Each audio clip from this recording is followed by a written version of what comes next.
Martes 15 de agosto. Dios envió a su Hijo, comillas, pero cuando vino el cumplimiento del tiempo, Dios envió a su Hijo, nacido de mujer y nacido bajo la ley. Gálatas capítulo 4, verso 4.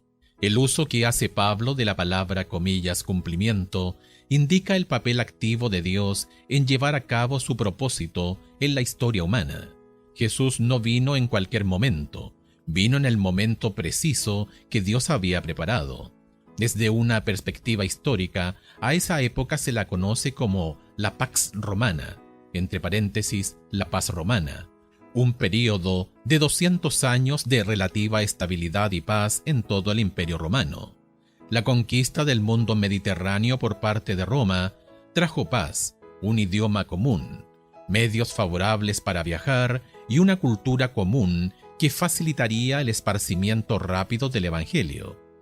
Desde una perspectiva bíblica, también marcó el momento en el que Dios había fijado la venida del Mesías prometido.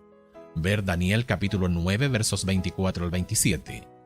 ¿Por qué Cristo tuvo que tomar nuestra humanidad para redimirnos? Juan capítulo 1 verso 14. Y aquel Verbo fue hecho carne y habitó entre nosotros, entre paréntesis, y vimos su gloria, gloria como del unigénito del Padre, cierre de paréntesis, lleno de gracia y de verdad. Gálatas capítulo 4 versos 4 y 5.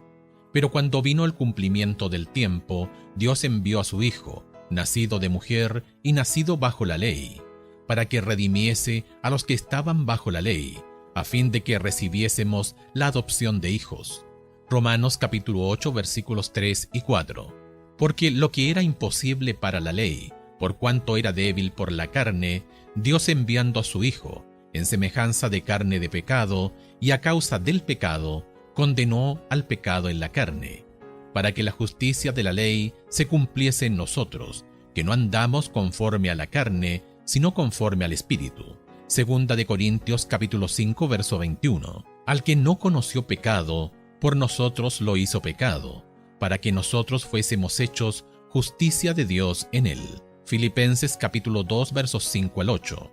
Haya pues en vosotros este sentir que hubo también en Cristo Jesús, el cual siendo en forma de Dios, no estimó el ser igual a Dios como cosa a que aferrarse, sino que se despojó a sí mismo, tomando forma de siervo, hecho semejante a los hombres, y estando en la condición de hombre, se humilló a sí mismo, haciéndose obediente hasta la muerte, y muerte de cruz.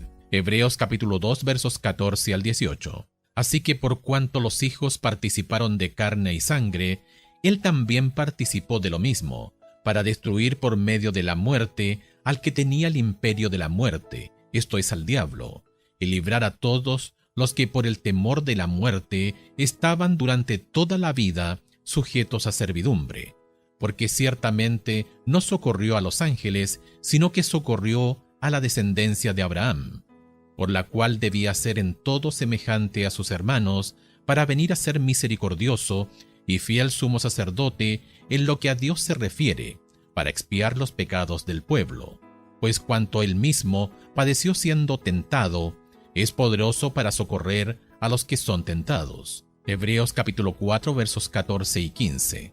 Por tanto, teniendo un gran sumo sacerdote que traspasó los cielos, Jesús el Hijo de Dios, retengamos nuestra profesión, porque no tenemos un sumo sacerdote que no pueda compadecerse de nuestras debilidades, sino uno que fue tentado en todo según nuestra semejanza, pero sin pecado. Gálatas capítulo 4 versos 4 y 5 contiene uno de los informes más sucintos del Evangelio en las Escrituras.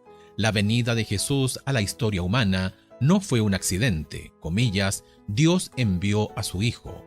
En otras palabras, Dios tomó la iniciativa en nuestra salvación. También la creencia fundamental cristiana en la divinidad eterna de Cristo está implícita en estas palabras. Juan capítulo 1 versos 1 al 3 y verso 18. Filipenses capítulo 2 versos 5 al 9. Colosenses capítulo 1 versos 15 al 17. Dios no envió un mensajero celestial, vino Él mismo. Aunque era el Hijo divino y preexistente de Dios, Jesús también fue, comillas, nacido de mujer, aunque el nacimiento virginal está implícito en esta frase. Esta afirma de manera más específica su auténtica humanidad. La frase, comillas, nacido bajo la ley, indica no solamente el legado judío de Jesús, sino también incluye el hecho de que cargó con nuestra condenación. Era necesario que Cristo tomara nuestra humanidad, porque con nuestra naturaleza humana, Cristo calificaba legalmente para ser nuestro sustituto, salvador y sumo sacerdote. Como el segundo Adán, vino a reclamar todo lo que el primer Adán había perdido por su desobediencia. Romanos capítulo 5 versos 12 al 21. Por su obediencia, cumplió perfectamente las demandas de la ley, y así redimió el trágico fracaso de Adán, y por su muerte en la cruz, cumplió con la justicia de la ley que requería la muerte del pecador, y así obtuvo el derecho de redimir a todos los que se acercan a él con verdadera fe y entrega.